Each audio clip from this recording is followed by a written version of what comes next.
the background. All right, fantastic. Well, your lighting still looks good. Good. At least we're on that. Good, good, good. We're good, on a good start. The lighting is good. The audio is good. You look great. I love it. We look great. And Thank we you. look great.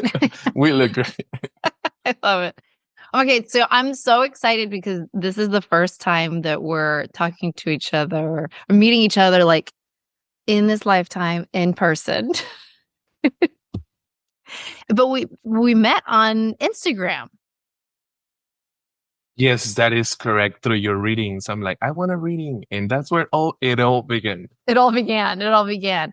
Yeah, and it's funny because I don't actually do a lot of readings on Instagram. I would do them every now and then, but Facebook was kind of like more the staple. Instagram's kind of funny with the lives and whatnot, but yeah, I just immediately felt really connected to you and you've been on your own journey. And so I'm just so excited to talk to you like, in vivo so that because I want to learn about your journey because I have followed you on your page for a while. And I know that you're on your spiritual journey, but I also know that you've got a really interesting story. And coincidentally, we're like semi neighbors, like, which is great. Yes, I really thought, well, yes, first of all, yeah, we met through that reading that you did about my grandmother. I don't know if you remember that Yeah. I am super connected to her. And then you wrote like, who wants to go next? And I was like, me. And then I was like on a hike and I saw a hawk. And then you started talking about the hawk on the reading Oh my God. after the fact that it already happened. I'm like, what? And then I was like, okay, yeah, I think we know each other from before. But I thought you really live like across the country or something because that usually happens, that you meet Yeah. somebody so interesting. And then even in dating or just for friends, whatever it is, like where Yeah. you live? Oh, I mean, South Asia. Like, oh, okay. Yeah. It's so true. Yeah, but no, we're neighbors. Yeah, I remember when we found out and I was just like ecstatic. I was like, we need to meet. And it's like, we were like, still, I think like dealing with the pandemic and everything. But yeah, and I remember a couple of our readings and both of them were very environmental. I barely remember the hawk thing, but I do remember the confirmation and the grandmother. I remember that. And then also I remember the water. And you were talking about like you're like, I always go to the water. And it was before I knew that you were in California, like you were right, that we were neighbors. I was like, you need to go to the beach. And you were like, I haven't been to the beach in forever. You're like, I need to go. Yes, and right now that it's raining like crazy, I'm thriving Oh because my God, it's I so am so grounded by water and I have all the windows open, all the doors open. I'm like, let it rain. yeah, let it rain. Yeah. Yeah, it's so funny because at my daughter, she goes to daycare. And when it would rain, she'd be like, oh no, it's raining. And I'd be like, no, no, no. I'm like, yay. I'm like, this because she'd be like, rain, rain, go away. I'm like, no, no, rain, rain, keep coming. You're like, oh no, you better don't, girl, Yeah, because exactly. we're You don't gotta dry over go. here. Right, totally. Yeah. And we do like a lot of connection stuff with like the environment over here and we get to just feel so connected anyways. I know it's like different when you're in the city, you can feel kind of, you got to get out more. And thankfully in SoCal and LA, even if you do live in the city, there's always options for hiking. There's always options for going out, which is really nice. But yeah, when it rains and you're like out and you can see the trees and the hills are becoming green again, it's just like, oh, it's so next level. It really like deepens that spiritual connection for sure. Yes, I was telling my father yesterday. I was like, did you see all the hills are green? It's so strange. It's so strange. Like everything is green. Like what's going on? Oh my God, it's so true. It's so true. I remember when it was just starting to rain and like you can see the little grass sprouts coming through the ground and you're just like, oh my God, life. So this is like two Angelinos totally talking, like getting excited about rain right now. The rain. Somebody from Seattle is like, really? Yeah, for real. You can take all this rain over there. They're like, take it, vaya con Dios. And then we are literally drowning right now. I watched the news yesterday. It's like massive storm in California. Then this is drowning. That place is drowning. Like, well, we're good here. It's okay. Yeah. I'm like, we're good here. Yeah, we're doing great. We're enjoying it for sure. That's sort of the, so are you from LA? Are you from SoCal? Like, tell me about your background. I was born in Indio, California. And so, yes, but when I was 4 months old, they took me to live to Mexico, to Jalisco, to be specific. And then 15 years later, which is a little bit of over half of my life, I moved here. So Wow. I was born here, raised in Mexico, and then came back about 16, 17 years ago to Southern California. So I always been in SoCal, always, always. Yeah. Wow. I mean, that's like a huge shift. I mean, 15, you're like, you've got your life, you've got your friends, you're like a little man already. You're basically a man, right? In your own mind and your environment, what you're creating for yourself and your independence. I mean, like, what was that like? Well, first of all, I was very bummed because that meant no quinceañera for me, but I'm just kidding. Totally not. I didn't have one, not even a sweet 16. But it was a little bit hardcore, I would say, because while I was so excited for something different, and it's so funny how things work out because back then, eating from the garden and stuff was like, ill. I don't want to eat this, like I want the city life because I watched too many novelas with my grandmother, and I knew that I was not living. I knew that I was not the life to eat from my garden. I wanted other stuff. So in the now, I'm super invested in organic food and going to the farmer's market and all of that stuff. But it was very, I still don't know how to describe it because somebody asked me the other day what it meant for me to be an immigrant and how was that, transition, the move. And so it was, I think, sweet, but also very tragic because I left everything that I always knew, friends, the little friends I had, language, being in a very small town where all neighbors, we knew each other, Yeah. If something happened, if somebody cheated on someone, we know with who, when, where, what cologne they were time, wearing, what position, and everything. And then moving here, I don't know any of my neighbors up to this point. Like, oh my God, that's so funny. I could easily leave to a murder or something. I have no idea who lives in that house. Oh my God, that's so funny. Yeah, it was really kind of like, I think, and I say it in the nicest way because I know some people get a little bit offended, but I don't mean it that way. I feel like living there and living here, it was like over there, we lived with our hearts. And here we are kind of forced and pressure to live with our minds. So then now at this point in my life, I'm in the middle of a life crisis where I'm trying to figure out the balance between my heart and my mind. Because 15 years of my life, I was raised to use my heart, to be kind, to know thy neighbor. Yeah, and then over here, it's like, work, work, work, money, money, money, iPhone, this and this and this. While everybody has an option, of course, nobody was at my door pointing a gun at me to change everything. But everything that we are being fed every day, and especially as a teenager, come on, who's going to say no to better shoes, to Jordans, to this and that? Oh my God, to the Porsches. I mean, that was our whole thing. When we moved to LA, my son was like, he was probably like 5 or, about 5 years old. And I was like, dude, if we move to LA, like I have to be so intentional about how I want to raise him because there's like Lamborghinis and Porsches and like Lamborghini SUVs and like cars that you're like didn't even know existed. Like, and like people are like commuting in Bentleys. Like, what is happening? Like, when you have that as your frame of reference as a child, yeah, totally. And I think you hit the nail on the head in terms of like that heart versus mind. It's like the mind, the eyes, it's like we're totally fed through what we see. and everything in LA, I think it's one of those things that like it just is. It's not one of those things where it's like a criticism or a praise. It's more like that's just kind of LA. It's the hustle city, and you can probably say the same thing for like Houston or New York City, but LA, there's like this extra level of like what you see and the things that are sparkly and the things that are shiny and new and pretty. And there's just all this attraction around like having that.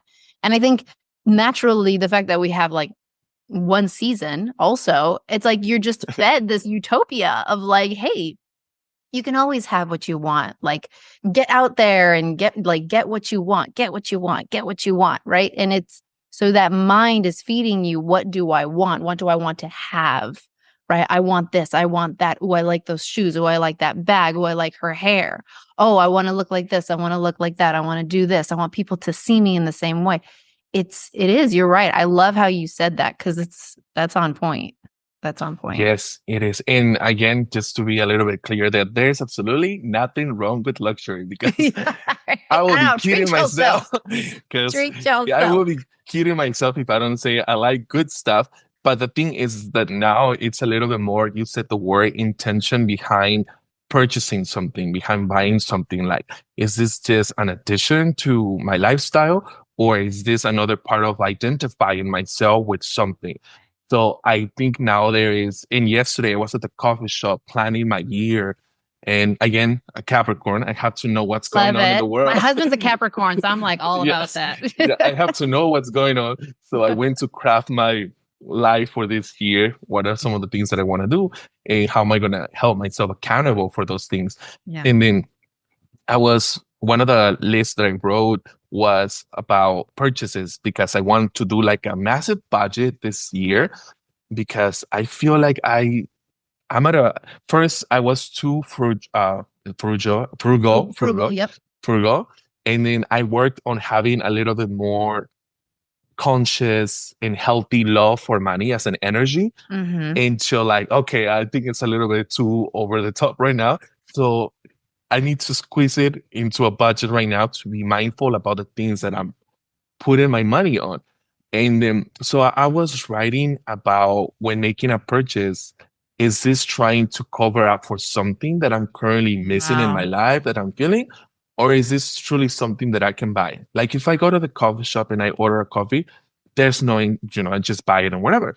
But if I want to buy an iPad or headphones, expensive headphones or something, it's like, what is going on through my life right now prior to making this purchase right now? What's happening? Is this an escape from something that I'm currently dealing with? Or is this a purchase that I actually need? And I did that because a year ago, the new iPad came out. I had just bought an iPad. Okay. I didn't need another iPad. And I read a million videos of why it was not worth it if you had 1 year before, because it's the same thing. So like, but it's newer. It's so cool. It's newer. And then I was like, maybe those guys making the videos are just hating on Apple right now. So I went to the Apple store and I'm in line and I started to feel terrified. I'm like, why am I doing this? Like, do I have the money to buy it right now? Fortunately, yes. And I'm grateful for it. But why am I making this purchase when I just read all of these videos from professionals? And me, who I don't even use my iPad.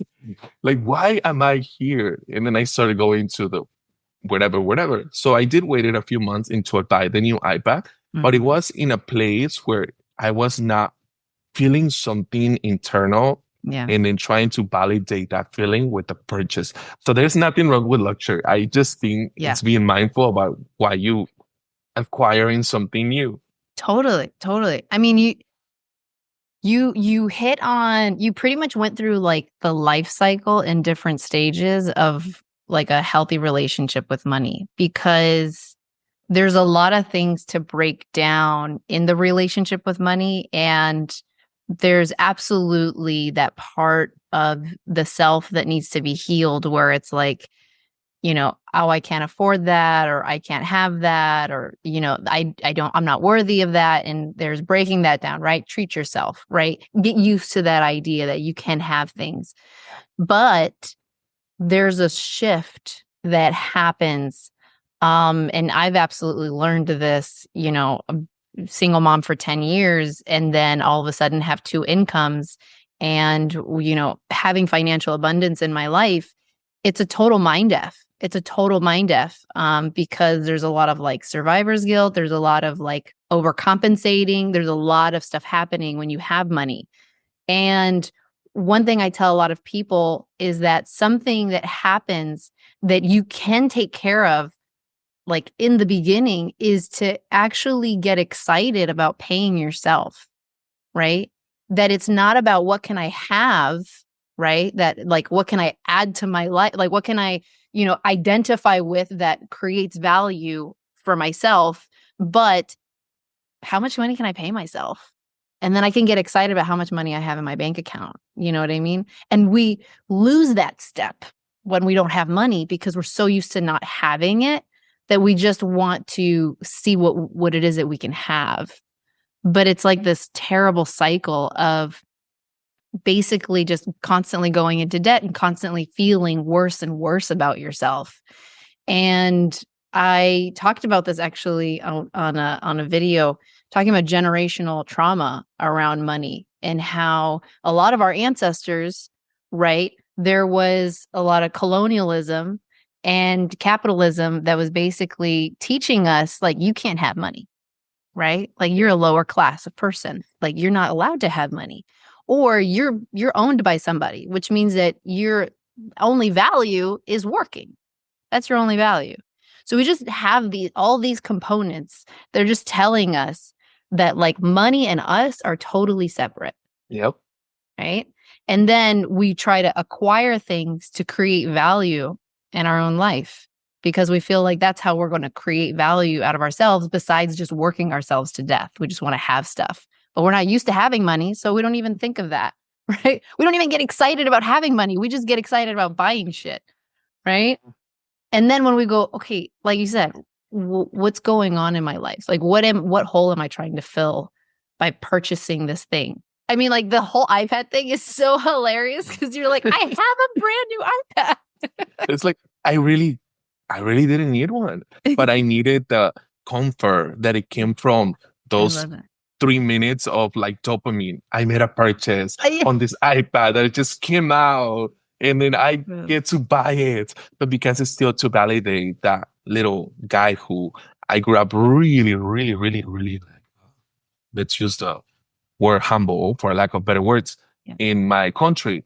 So for me, as you said it, you said it, that we grow up like, as long as you have a place to sleep and to eat, that's everything. And my dad used to always tell me that, until one day I was like, are you fucking kidding me? That's not the way to live. Like, I want things, or I want this. I want to go on a trip. Like, why do all my friends, when we go back from summer school, why does everybody go on vacations and we don't? We never go anywhere. Like, we don't even have KFC or McDonald's. Like, I don't want to eat food from my garden. I want something else. I want processed food, right? Yeah. But yes, it's like still that validation.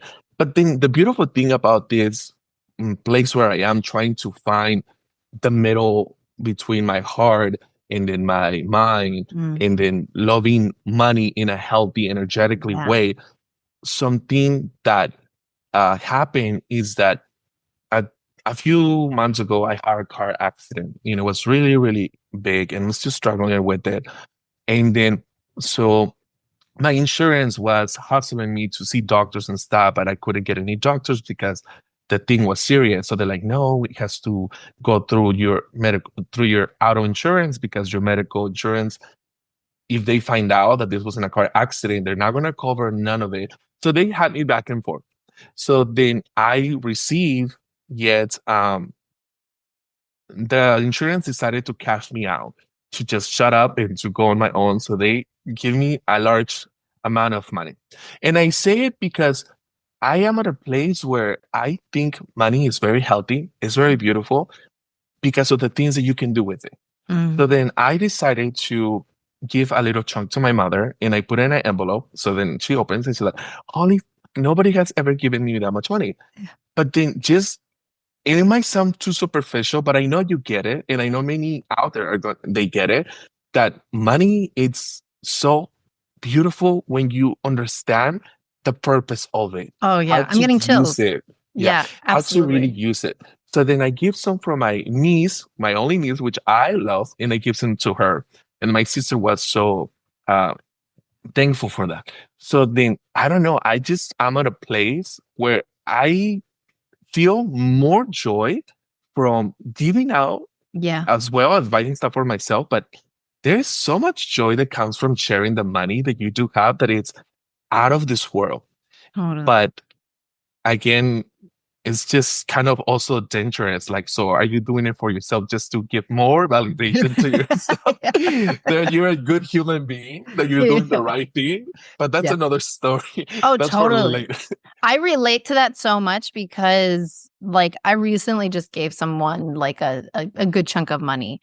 And it was one of those things where even my husband was like, it's totally up to you. Like we have a whole system where it's like any money that we make, it's ours, and we give each other like, we give ourselves like a little allowance or whatever to spend on whatever we want, but ultimately like our money is each other. So this lump sum, I'm like, I know that this person's a hustler. I know that this person is really gifted, and I know that they're going to succeed. But I also remember being in that place where you're just in this vicious cycle of like not having. And even though you're a boss, even though you're focused, even though it's just a matter of time, every now and then you get really down on yourself and you just feel really doubtful. And I was like, I just want to give this as a way to like lift this person up and show them how much faith someone else has in them, And I'm getting emotional right now, but there was absolutely a part of me too that was like, I just like, I'm just like giving out money. Like there was a part that just also felt good, like It from feels an ego good. perspective. And I recognized that. But it was also like, yeah, even though a part of me was also giving that from a place of when I was from a place of lacking, there's a lot of different layers, but ultimately it's that idea of I have abundance. And I told this person, I said, do not worry about paying me back. Like I literally will fight you if you try to pay me back. I'm like, but when you are in a place of abundance as well, like I just want you to pay it forward. Just help someone else out who's in a similar situation. And it's the quintessential, it's the most concentrated, focused version of like what abundance is. It's why we naturally associate it with abundance, even though abundance is happiness, it's joy, it's health, it's relationships, it's all these things. But when you're overflowing with it, you immediately want to share it. And that's why it's Yeah. like, are you coming from a place of abundance? So when we have bad relationships, when we have drama in our lives, and we struggle, with all these different things, it's naturally because we're not coming from a place of abundance. We're not coming from a place of feeding ourselves, allowing ourselves to be full of that energy to the point where we want to just naturally share it with other people. Yes, yes, yeah, yeah. You said it. And it feels so good. It feels so good to share money. And yeah, it feels so good. It feels so good. I know. It Yeah, feels totally. great. Like, when you're able to invite your friends out and just say, like, I got this. Like, it's such a beautiful feeling of us who know what it means to not be able to do. Yeah. And we're not talking about buying a mansion for a friend or whatever. It could Right. be such small things, Right. such as, hey, let me get you coffee for you today. Yeah. Just having that mindset of abundance to get somebody a coffee, if you're able to do it, of course, also Yeah. don't try to sacrifice yourself, No. because I think that's lying to yourself if you really cannot do it. But it's so great to invite your friends out and like, hey, I got this. Yeah. But it's interesting because probably this only started like 4 or 5 years ago of me trying to be more open with money. Like, Mhm. my love language is gifts. I love to give gifts to everybody, Mhm. and then even to random people. But I met someone who is a business owner of many restaurants, many, many restaurants. And I met her through my job. And then she invited me out. I'm like, oh my God, is she hitting on me? But no, she's just so nice. I met her husband and everything. I was You're like, oh you're my like, God. okay. You're like, oh shoot. And then but we started to hang out a lot. We went to buy books and crystals and whatever, and we started to hang out so much. And everywhere she went, she had this dynamic and posture. You cannot tell that she's a wealthy woman until you actually do digging into her life story. Yeah. And then I just was able to witness in a firsthand when you are so abundant, like inside, Yeah. it just radiates so big. And everywhere we went with other friends and stuff, she would always pay. And I'll be like, wow, that is Yeah. so freaking cool. No wonder she looks like she's flying. She's just Yeah. so, and she doesn't even worry about like, okay, who's gonna order what? It's just like Yeah. so effortlessly. Yeah. And it's a beautiful feeling. And I feel like also as Latinos that we come from this generational trauma that you speak about, talking about money is like, oh, you turn into one of them now. Oh Oh, my you're a God. bad Yeah. person now. Like, oh, you're giving into the power of money. Oh, you're going to hell now. It's so true. I'm getting like chills from like the top to bottom. I even I know someone who like it's such a perfect example. They were able to buy this beautiful house and they finally, it's like one of those moments, right? Where you move and you're moving out of a shitty situation and you're in this beautiful home, you've got your kids and you're just feeling so incredibly just good for yourself and like all the hard work that you've put in.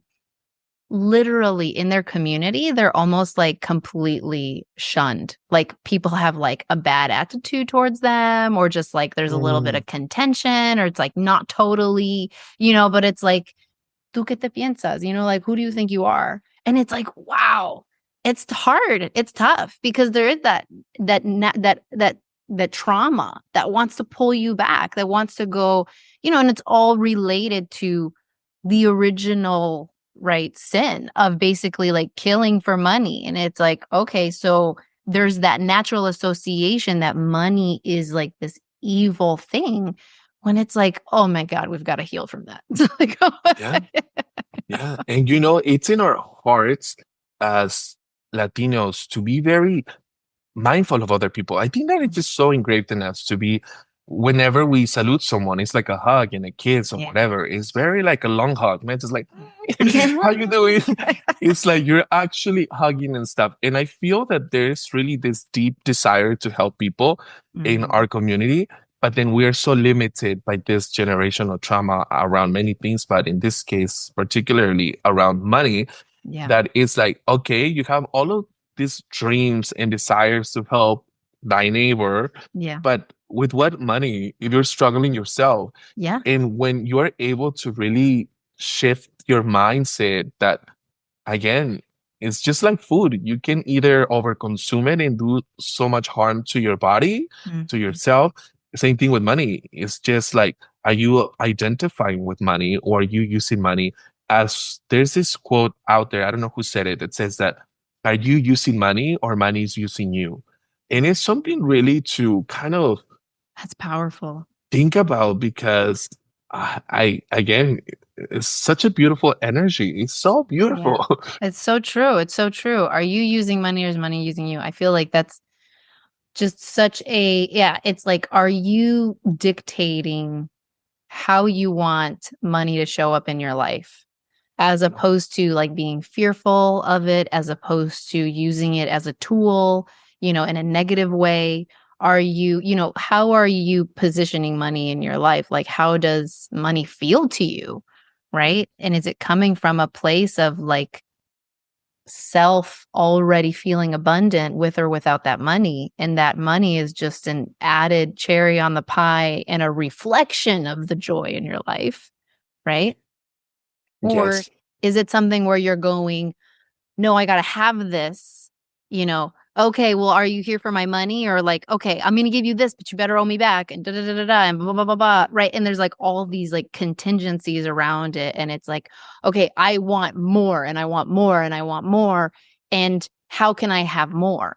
Right. Yeah. I think that's another thing too, is I think that Latinos were so used to, at least like the majority of Latinos, I mean, there's still that concept of the 1% and that idea of like, Latinos working hard, but not really getting ahead. It's like that whole concept there's of the poor mentality, right? The lacking mentality. And what sucks is when you have money and you still feel like you're poor, right? You're still going, I need more. I still need more. There's not enough, right? That idea that there's not enough. And that's when it goes into the other end. And there's people who are operating from a place of a poor mentality when in fact they have abundance all around them. I think that's, to me, that's the most frustrating, or that's like one of the saddest things, is when people have abundance in their life and they're still struggling to make that connection that you have so much love in your life, you have so much support, you have so much success, right? But the poor mentality creates a chasm. It creates this huge gap. It triples the gap, right? So it's like there's a natural gap because of demographics or whatever, and then there's a double gap for all the extra demographic, and then there's a triple gap because in your mind you're going, I don't have enough. So no matter how much you have, you're always going to feel like you don't have enough. It's another one of those things that it would take us some time in our journeys to kind of figure it out and find out. Do you have any kind of like rituals that you do around money and stuff? Because I like to keep my wallet always super organized, super clean. Like all my bills have to be in order and then I love, okay, that's the most Capricorn thing I've ever heard. When I mean so order, I mean order. You're like, everything needs, do you like iron? You like keep it like everything's like that? I don't iron it, but I do remove the wrinkles and stuff, the crinkles, and then make it. I was gonna say, if you could iron them, I feel like you would. And with my steamer, I do have but whenever I'm with my friends and stuff, and I hear, we train our friends and family members how to kind of, we indirectly train them how to certainly maneuver their lives around you. And so every time my friends say like, oh, I'm broke, like, oh, I cannot afford that, oh, I cannot do that, I'm like, can I see your wallet really quick? Oh, and then it's, I like full that. of receipts and then like papers. No, like that's why you don't have money, because you don't care about money. Because if you did, your wallet would not be this cluttered, this nasty, this dusty, this old, this cut, this red. Like, and just like a Capricorn again, I will read them to filth. Like that's why you got no money. I love that. You're total, like the fact that you can read people from their wallet. That's really, really cool. Because if you look, because my wallet, actually, if you think of my wallet, so I rarely carry cash. If I ever carry cash, it's so that if I see someone who needs it, like someone who's asking for it, I have cash on hand.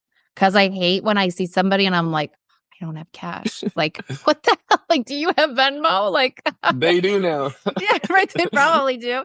And I've done that a bunch of times, but yeah, I like to have cash. I like to have some bills on me for that. But that's like, it'll be in my car if I have it. Because it's normally because I'm going, LA, everyone's driving somewhere. So I have it there.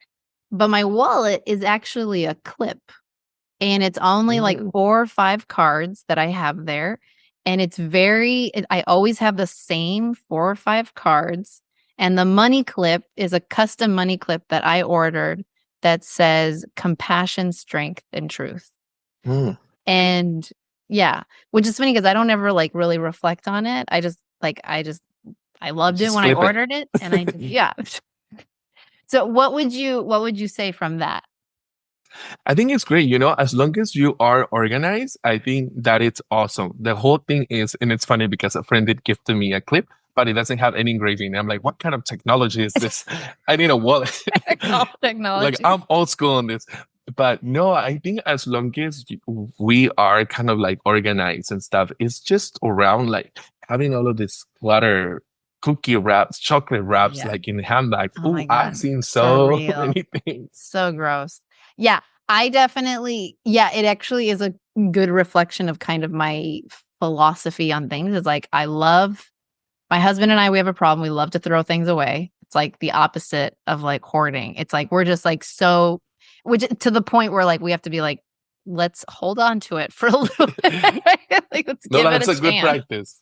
Yeah, let's give it a chance. And then we'll, but generally speaking, even with money, I try to have like a really simplistic mindset. And the mindset is more, okay, when it comes to money, most of the things that I buy are like for the family, it's for everyone else. And then I treat myself. My husband and I told you Capricorn, we have very different ways of spending money, which is really funny. We ultimately end up spending like about the same amount of money.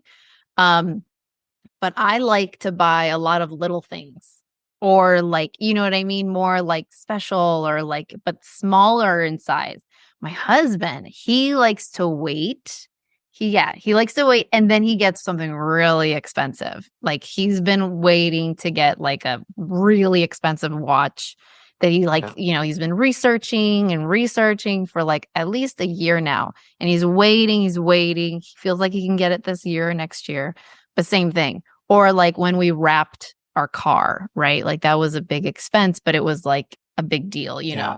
So it's like that's how he spends money. And I spend money like I like nice little things, simple, nothing too crazy, nothing too extravagant. But that's my mindset because I feel like, oh my God, if I go too big, too Yeah. much, like somebody might see me. I might, again, that imposter syndrome, that sort of survivor's guilt of like, I'm still from the streets. My husband doesn't care. My husband, like, luxury white glove experience. He like wants it. That's him. Yeah. And it feels good, again, it feels good when, it feels good when you're able to buy yourself good stuff because again, you work hard for it. You deserve it. Yeah. Yeah. Yeah. There's no guilt. Yeah, totally, totally. It is a process, but that's awesome. I love it. And so you do Zumba. I'm right now, I'm on my retire phase. Okay. Yeah, I did leave it on October. I was teaching for 10 years. I was taking Zumba for over 15 years, teaching 10 years. Oh my But then I started to experience anxiety and major depression, God. not just in a kind of psychological, but now started to manifest throughout my body. And I was going through so many doctors and stuff. So on October of this past year, I left Zumba. And then I remember my boss told me, don't tell anyone that you're leaving because then everybody suspends their memberships and Oh, stuff and whatever. oh my Like, God. just leave. So then I was like, Just be okay, quiet about it. and I didn't tell anybody around it. Oh my But God. I was teaching for 10 beautiful, amazing years. Wow. Wow. You know what I'm That's a long time. I had Yeah, no idea it was that long. I mean, yeah. I on the offset, I'm like, I think Zumba is amazing, but then in execution and practicality, Mhm. I saw my mom go through a complete transformation. And she retired, finalized divorce with my dad. She went back to Spain. She went to the south of Spain, got herself Mm. a tiny little apartment, and she just went to Zumba and worked out for like 4 or 5 hours a day. This girl, I'm telling you, and I say girl because she literally her body turned into a teenager. Like at 65 and 70, her legs look better than like anybody in a 10-mile radius. It's like, damn. Yeah. I mean, absolutely incredible. Yes, Zumba is amazing. And I just remind me of something really quick about speaking about divorce. My parents just went to Mexico and they came back like a few days ago. And then I'm in the kitchen and then my dad was like, he was in the kitchen also. And he's like, uh, his sister, Patty, he's like, hey, you know that Patty is finally single now. She's over like 65 and she's been through a very hard marriage. And it only took her like 100 years of her life to get a divorce. And then, Yep. and then my dad is like, oh, she's single now. And then I was like, oh, you mean she's whole now? And then she's like, Oh, what? I love She's like, who are you? And then, but it just reminded me of your mom. Like right now, I could totally picture her going to her first Zumba class, being a little nervous and excited, and then being hooked and going over and over and over again. Because that's often the case of Zumba. Every instructor attracts different kind of people. Mm, And that's in life, but in Zumba, you can see it right away. mm, In my class, it was mostly older women. yeah. And then there's some women. there was a time where this woman told me, and I was crying. That was my Cancer rising, not the Capricorn. Let's clarify that. Yep. Then the lady tells me that she drives 2 hours to get to my class every day. And I'm like, oh my God. So then I started to be more aware of the kind of people that came to my class because I never really noticed, like, oh my God, it's mostly older women. It's nurses, teachers, school principals, and stuff. And then every woman, once in a while, we share the story of like going through a difficult divorce, finding Zumba to meet themselves again.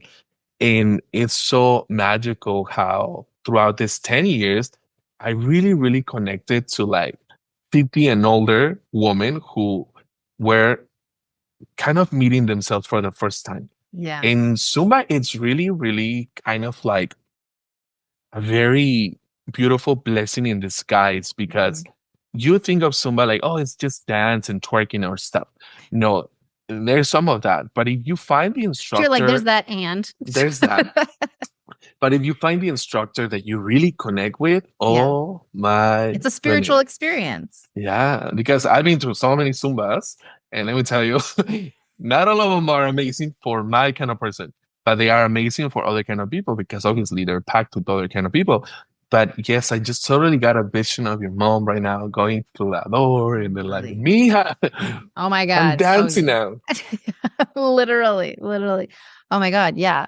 And she got her own, her like little circle of friends. And yeah, she was reborn. She was reborn.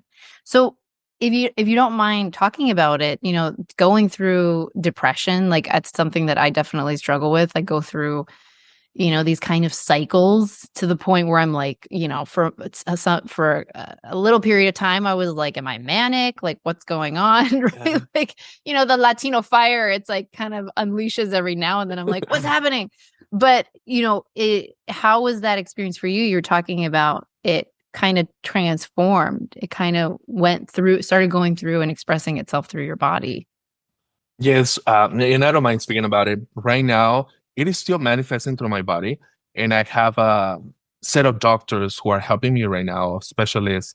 I have a neurologist and a cardiologist and this and stuff because it really, really can transfer Yeah. to your body. Oh, Like so really? much emotional heaviness, it really, really, really starts to show up in your body. So then last week, I was in the ER. I was in the emergency room because I thought I was gonna get a heart attack, and that's what we're trying to find out if it's in my brain, if it's in my heart, if it's in anxiety, what it is. Yeah. The ER told me it seems like it was a panic attack, but I still tomorrow I have a doctor's appointment. But I think for going back to childhood, I was so bullied aggressively for being gay, especially in a country like Mexico Yeah. back in those days. Oof. Oh, Yeah. that was different. And it's funny because it's not even that long ago. It's Yeah. not like 100 years. It wasn't like last generation. It's like this No, it's like, generation. yeah. So that, and it's so interesting because throughout my life, I learned, and it's funny because right now, when I was going to the coffee shop, I was like, what if she asked me about depression and anxiety? Is that something that I'm down to share or not? And then I saw this truck with the 2222. I was like, I am talking about this. Oh So now I'm like, I don't mind talking about it. my God. I love So it. then, I grew up being extremely, extremely bullied and all in silence because me sharing with my family, with my parents that I was being bullied meant coming out. Right. And coming out, it was terrible. And then so many times I've been kicked out of school since the ages of like 6 or like 10 of school for hanging out with girls. I was not allowed to hang with Really? girls Wow. because I always dance. In Mexico, they do El Día de las Madres dance, El Día del Papá dance, de todo. Yeah. So I would always be the first one to want to dance. It's like, no, only the girls can dance. The men, we have to do recitals in it or do the machete dance. Like, but no, I don't want to dance that. Yeah. Like, I want to dance with the girls. Yeah. You're like, those So, dances suck. Like, I want to yeah. do the better So one. horrible ones. So many times I will get kicked out of school because I hang out with the girls. Then at home, my dad would outrage at me. Like I told you many times, he wasn't really worried about me dancing with the girls. He was more worried about being kicked out of school and being called to school. Like, what are you doing, dude? Right. So, he told me that if I kept hanging out with girls and dancing, I was gonna grow boobs. That's like at the age of 6. I was traumatized Oh for my life. God. That's like the most Latino. Yes, I was traumatized. I was looking at my chest every You're morning, like, like, oh my God. did I grow them already or not? Are they coming out or what? And then so I kept that all in me. And then at a certain age, all of that script of guys, kids throwing rocks at me whenever my mom sent me to get tortillas or leche and throwing sticks and whatever they could find from the ground. There was a point when I had enough of it and I was like, I am, I am everything that they tell me. I am disgusting. I am to be shamed. I am a sin. Maybe God really doesn't like me. That's why I'm like this. That's why I'm different. And it's not like I was a flamboyant boy. I was just not into the macho stuff. Yeah, I you wanted weren't to overly macho. dance. And in Yeah, Latino culture, it's all that's about over yeah, yeah. macho-ness. Yeah, even in middle school, it's like you pick your kind of if you're gonna do mechanics, typewriting at that time, computer or textiles. And I'm like, I want to do textiles. It was like, what? Are you sure you don't want to do mechanics? Yeah, Like, all Mexicans are like, what? you're like, why are you doing? Like, why are you like this? So I started to believe everything that they Everything. told me. Yeah. I was like, if it's a lot of people, then it must be true. So then last How year, old were you around that time when that happened? this is, I think I started to actually internalize it like around 8 or 9 years old when I was like, this is true. Like, I am different, but not in a good way. Like, oh, I'm different. It was like, Right. I am Yeah. outcast. Like, Yeah. this is not okay. So, and I'm talking to you about that because going to the doctor and telling them, I feel like this is happening to me. I get migraines. I get some lightheadedness. I just don't feel myself. I'm always so anxious. I meditate. I run. I do Yeah. You're like, Zumba. I Like take care of myself. Like that I doesn't take make care of my. sense. I'm Yeah. always doing my smoothies and everything, like juices. What's happening to me? Yeah. So then I was at the doctor last year, at the beginning of last year, and then we went through so many exams, so many different ones, and then I have a blood test. And then the nurse calls me and said, the doctor wants to see you tomorrow in his Mm. office. I'm like, tomorrow? And like, and you, isn't it like 2 weeks in advance? Like, no, tomorrow Wow. at 3 p.m. It was a specific the time. It was a Friday at 3 p.m. I didn't get to choose. He wants to see you in his office. So then I make it to the, over there to the appointment in the doc. I'm so nervous. I'm so nervous. The doctor tells me there is a anomaly on your blood work. And I was like, okay, like, What does that okay, mean? maybe my cholesterol is high again. Maybe I Yeah. don't know what's going on. Yeah. I thought it was diabetes or something. And because Google told me that it was diabetes when I Google it, you know, Thanks, on Google. my symptoms. Thank you, Google. So then he tells me that I have to see a hematologist. I don't know if you know what that is. Yeah. Blood Yeah, expert, basically. Blood yeah, doctor. yeah, for possible blood cancer. And then when he says blood cancer, like I numb out and I just disappear from the room. Wow. And then it's so interesting because I went back to my childhood and as the doctor was talking, I was like this little kid running from school, getting all these rocks thrown at him and then being called all of these names. And then I come back to the room and I'm like, of course I'm here. Of course I would be in this situation where the very blood that gives me my life is being compromised because I have believed for such a long time that I am disgusting, that I am terrible, that I'm to be shamed, you know? That your Of DNA, course that your I every am here. cell. Yeah. And while I was not at peace with it, like, oh, I deserve this, I was just like, oh, wow, it makes sense now. Like, of course I'm feeling like this and feeling like crap. So then I go home. I don't even know how I get home. You know, those one of times that you just drive and you don't even know how you got there. And Yeah. I'm in my room. I'm not crying. I'm not even thinking. I'm just like, what is this about? Like, why am I here? You know, but not in a way of like, why am I sick? It was more like, what does this mean? Right. So then when it was like a month still into my appointment to see the hematologist at the uh, City of Hope. And then I didn't even know it was a cancer center until I get there. I'm like, Oh my God. Okay, this is Wow. starting to get very It's serious. very serious. Yeah. Like this is very serious. It is so like mostly older people in wheelchairs without hair and stuff. Like, oh my God, I am the youngest guy in here. What's happening?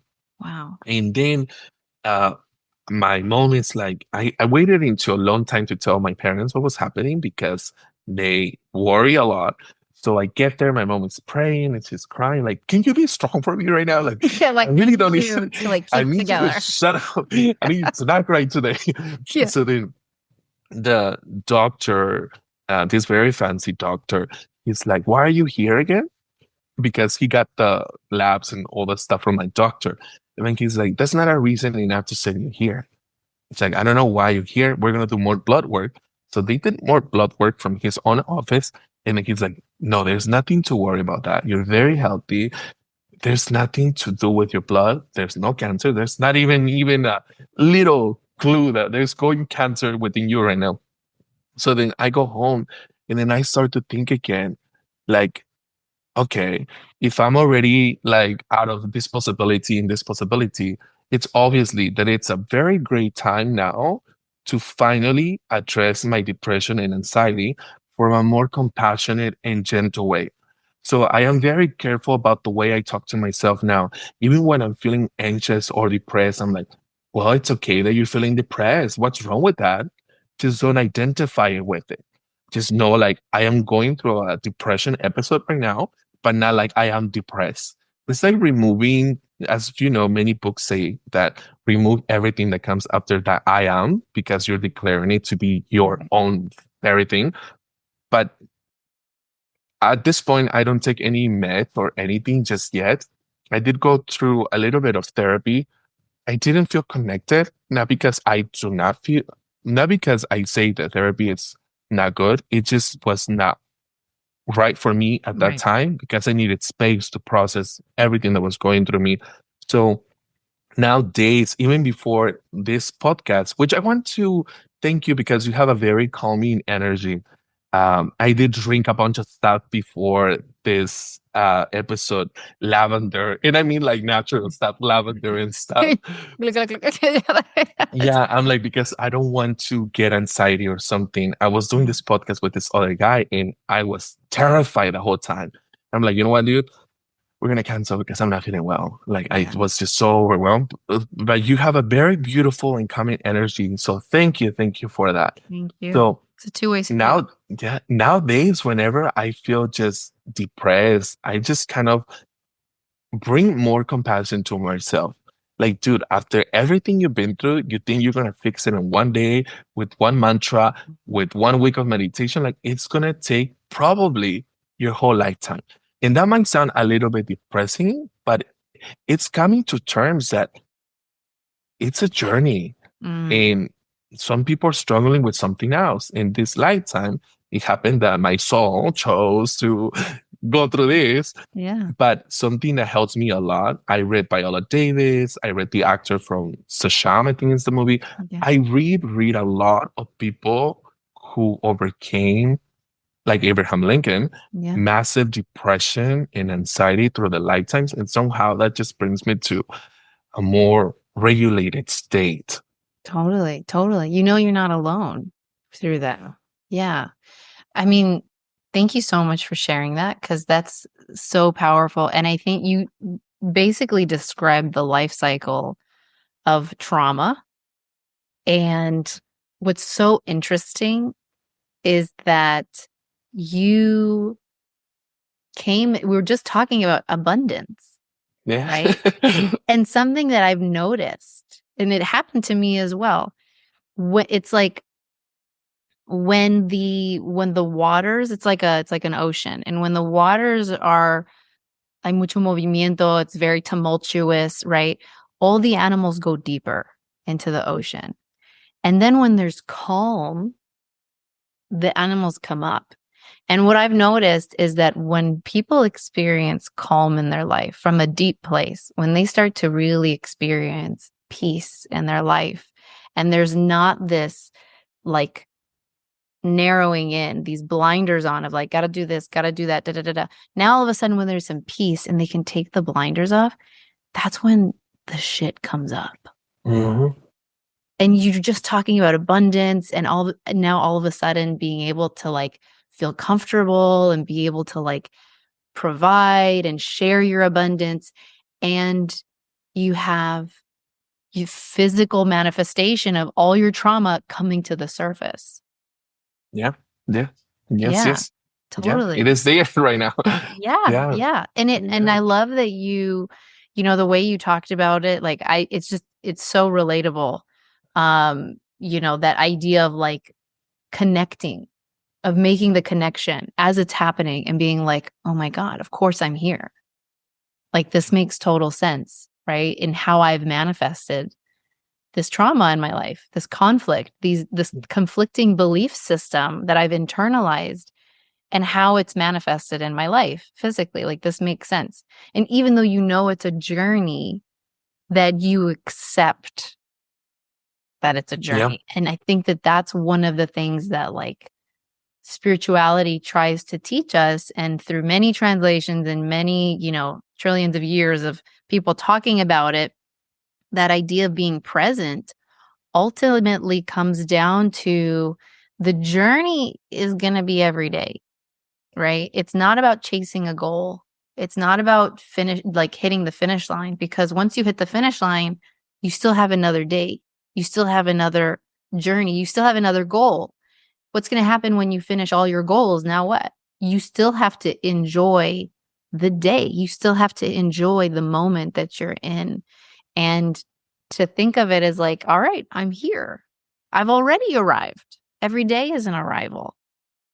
And being able to, and obviously it's a lot easier to talk about than when you're like in it, and some days are better than others, um, for sure. Like I definitely went through a really bad depression while I was a single parent. I was coming through, it was kind of like the worst time, but the best time, because I was also like getting to the tail end of basically like what I call my very special relationship with alcohol, which is like, I love alcohol. Like you know what I mean? It's like my perfect escape. I was around drug addicts and lots of drugs growing up, but I never liked drugs. It was always alcohol for me.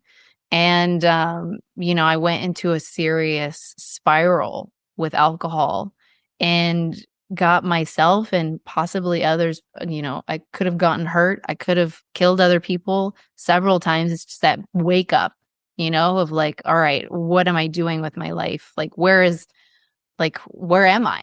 I'm not even here, you know? Getting through that, again, you put the blinders on, right? Because anytime you start to like try to reflect, when you're in it, when you're deep in it, it's really hard to get to where you're at now. But it's just time. It's literally like all it is like one foot in front of the other, like one pasito pasito, like literal, like micro pasito pasito. Yeah. But you showed up. Yeah. You showed up another day. And I feel like for anybody who suffers from depression, like one, you're totally not alone. And two, like I can't tell you how happy I am that like you're here another day. Yeah. Yeah. Like I'm getting emotional, but Yeah. it's true. Like every day, every minute that you said, like, even if you were like, okay, I'm going to go get tea now or whatever, you made a Yeah. decision to still be here. You made a decision to make a decision, right? That includes you being in this world. And we all go through it. I feel like we all heal in different ways, and we have to honor that journey. I feel like that's the part of compassion that's really hard for a lot of us when we've made a lot of mistakes in our lives. We have that feeling of like, why did I express my trauma in this way? Why did I, do it like this? Why did I make those decisions? That's part of Yeah. the healing. That's part of the healing. Yeah. You have to make those decisions so that you can connect the dots, right? So you can say, oh my God, that was fucked up. Right? Literally. Very. Yeah. You can literally go like, oh my God, why was I messing around with married men? Like, you know what I mean? It's Yeah. because Yeah. I didn't feel good enough to be number one. I had to have that shame in my life. I had to feel that. I had to experience that. And then you get through it. We all heal in our own unique ways, because everything we do and experience will inform the healing process. It goes, here's your encyclopedia. Here's your you. This is you. So now you can go, this is why this, that's why that. This is why this, that's why that. Now you have something to work with. Yeah. And Yeah. Yes. And as we say also that we might not be directly responsible for our depression and our anxiety, but we are responsible for how we recover from it. Because so many times the sad thing, the very tragic thing about mental illness is that when there is, as I posted the other day on my Instagram, that size matters in the sense that your faith, depending on how big your faith is, matters, depending on how big your heart is what matters, and your commitment to your betterment. Because there is a very, very fine line whenever you're in a very low moment that you really don't want anything to do with the world, that you're really, really down. You're like, I'm worthless, I'm this and stuff. That's where like your faith comes into place. It's like, remember that faith is unconditional. Whether you feel good, you feel bad, you feel worthy or unworthy, faith's gotta be there. Because I'm not talking kind of like a religious kind of faith, but more into like a general concept that having trust that this too will pass. Yeah.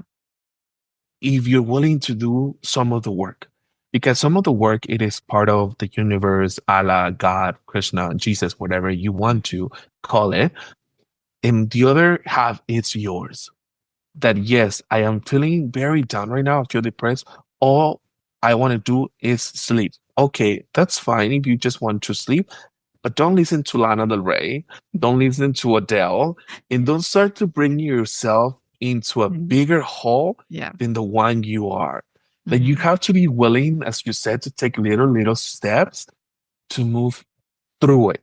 Not necessarily past it, but through it, because it's been there for a while and probably it's going to continue there. But we have to start taking little steps to move through that depression and anxiety. And those daily practices really do matter, because for me, my coping mechanism for depression has been food. And I never knew that. Never. Oh, wow. Until That's as huge. an adult. Oh my goodness. I took a trip a few years ago to Wyoming for a month by myself. I wanted to be in the forest, to Jackson Hole, and just be with myself. And then I was there, and then I was in my rental eating pizza, crying, listening to sad music. And I was enjoying the pizza. And I ate a large whole pizza by myself. And at that time, it didn't ring anything. Like, it didn't ring a bell. I was happy. I was in the forest crying with the pizza, eating, reminiscing on my ex and how bad it was my relationship. But somehow eating the pizza allowed me to process those feelings that I was feeling.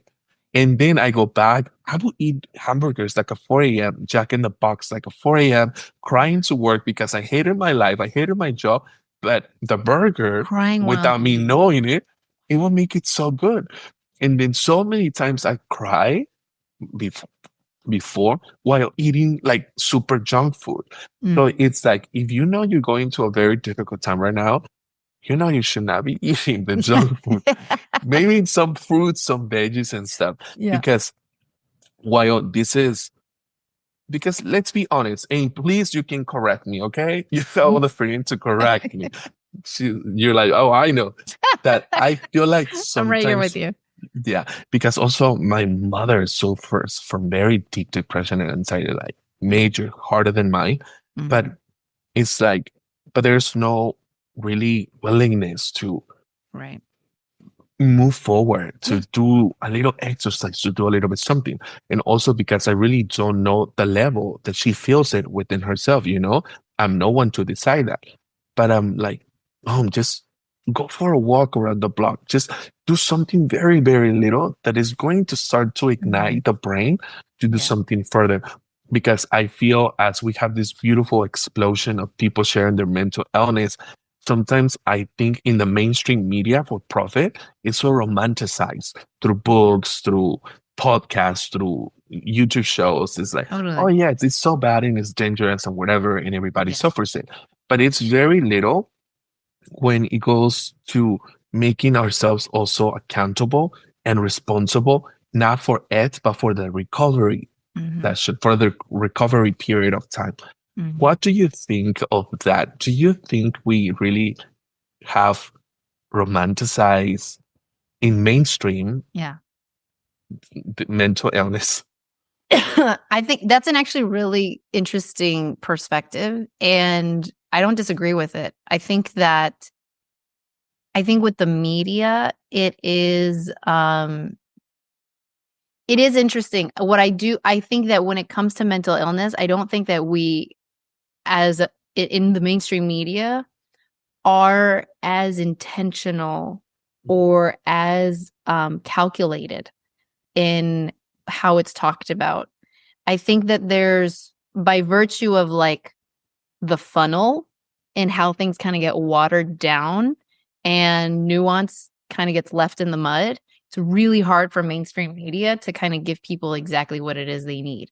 They kind of slap a little bumper on there that says, if you're suffering from mental illness, like if you're suffering from depression, like here's a phone number, make sure to call. You're not alone, right? Like I think that there's certain things that mainstream media does to kind of meet the wave of what's happening, which is the internet allows people to now feel more connected, feel more open, find our tribes.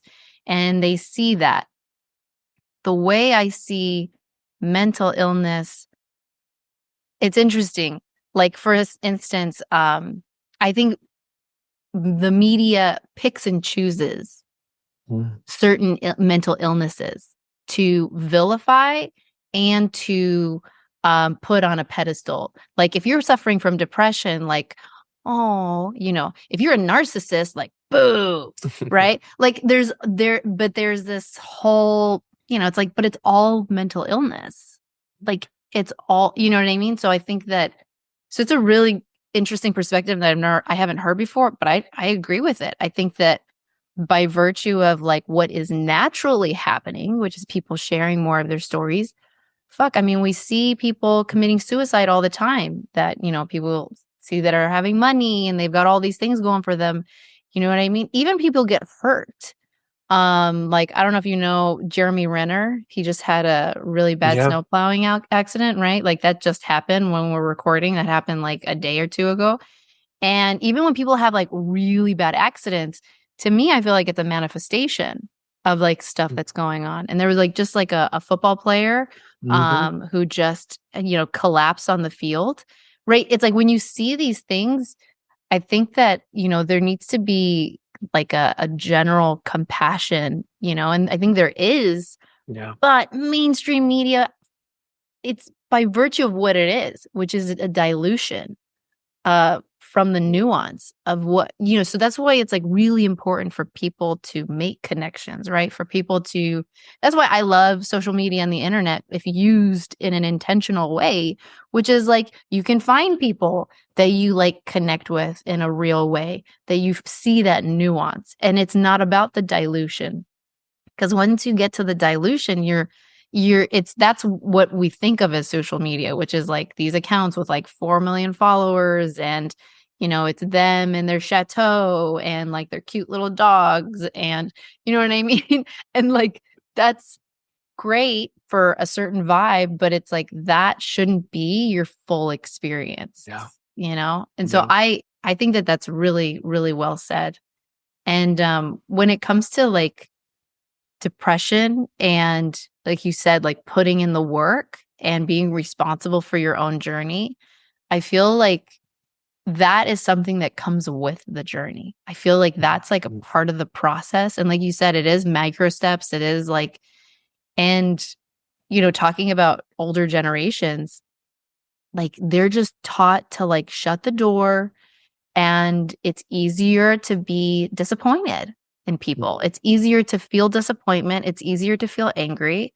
And it's easier to be depressed than it is to put yourself out there and risk joy Yeah. because it Yeah. feels like a risk. To older generations, joy feels like a risk.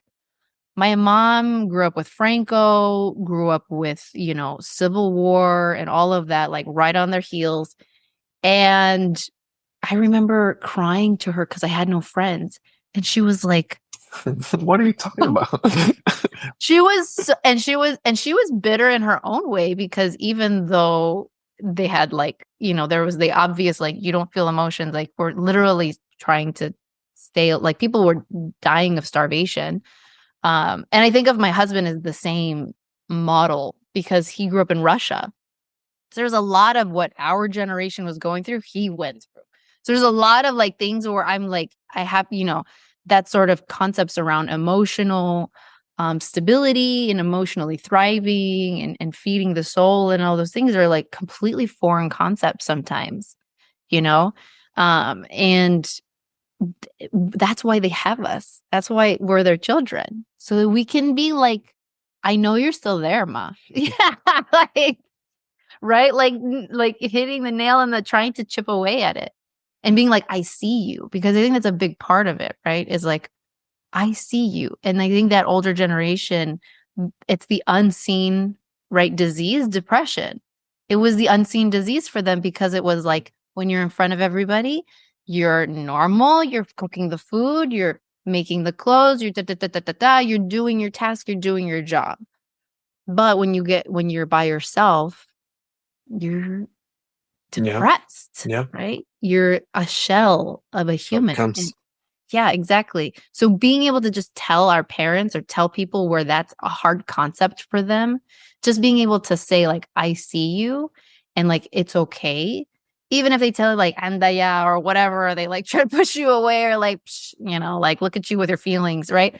Like just those words, it's a butterfly effect, right? So it is important for us to kind of all do our part a little bit when we can or whatever, but like that's why, because it comes at its own time. So I agree though. It's like the more you get into that awareness, the more you realize like this is all me. Like Yeah. I'm the only one Yeah. that can dictate my joy. I'm the Yeah. only one that can pull myself out of this. And it's not in a way of like I'm alone, which is its own cycle, right? Of like existing for others. And then there's this feeling of, well, if I die, like, will anybody even care? Yeah. And the other side of that is when you realize, well, yeah, if I die, like people will move on. That's life, that's death. What's more important is that like I get excited about the fact that Yeah. I get to live my life today. Because of course people are going to move on. That's death. That's life. Yeah. But but we're attaching our value to being of service for others, for how do we show up in the world? What's our value to others? Instead of being like I can What do about yourself? what about yourself? I can do whatever the fuck I want right now. Like Yeah. I'm gonna What go about for a walk. yourself? You know what I mean? Like I'm gonna take all my clothes off and just like lay down on the floor. Yeah. Like I can do Yeah. whatever I want right now. And like that's the joy that you learn to get to is like I get to do what I want right now. Like Yeah. I'm the manifester of my destiny, like right fucking now. Yeah. Yeah, and I meant you said it. You said it that it's kind of like bringing it back to you rather than just basing it on what others are going to Yeah. think, say, or whatever. But I really meant it going further into the word romanticizing mental illness in the sense of like we hear this on mainstream media that meditate 5 minutes a day and stuff. Like I am Chopra certified Yeah. in meditation, and I'm not saying that that makes me superior in any way, but I mean like I have a meditation practice. I have a system of regulating my body, of supplements, of this and stuff that we romanticize it in the sense that depression and anxiety are very dark. They could get very, very dark. Right. And we're trying to escape with a little essential oil, which I have all of them, Yeah. essential oils and stuff. But I mean, there is what I mean, like doing the work and then not really giving into the idea that depression and anxiety should get to the point where you are functioning and able to do the things that you want and enjoy with not so much chaos, Mm. but it's having that mentality that it gets really dark and there is no need to get rid of it all at once. There is so much that one can experience to those very difficult, dark moments. I remember my friend Alberto, who was going through a difficult divorce, and he's so young, he's so handsome, he's such a beautiful guy. And then he calls me like, and that was his first anxiety, panic attack, whatever, ever. And he's like, dude, can I call you? I think I'm having an anxiety attack. Like, I feel so bad. I'm like, dude, this is real. I couldn't answer the phone. It's like, hey, can you feel your anxiety? And then I'll call you back to tell me what it felt like. And then he's like, what? I'm like, I'm like, just feel it. Just feel what your anxiety is trying to Yeah. show you. Because oftentimes we feel anxious. And the first thing we do is like, give me my pills, give me my oil, give me my stuff. And Right. it's like, and yesterday I was feeling a little anxious. So not super anxious, but I sit down on my couch and I'm like, okay, what's happening? Yeah. And I start to notice if it was on my stomach, if it was on my chest, to try to figure it out. Where is it going Oh towards? my God. And it was on my belly. And I'm like, well, I've been eating ham every day because nobody wants to eat the leftovers from New Year's. Of course, it's trying to teach me that I probably should do a little cleanse or chill on the ham because I feel so guilty which is another thing, so guilty for throwing it away because it's so much and it's so good, Yeah. but nobody wants to eat it. So I'm like, okay, I'm gonna eat ham again. And then, but it's really understanding that it's not this Quick fix.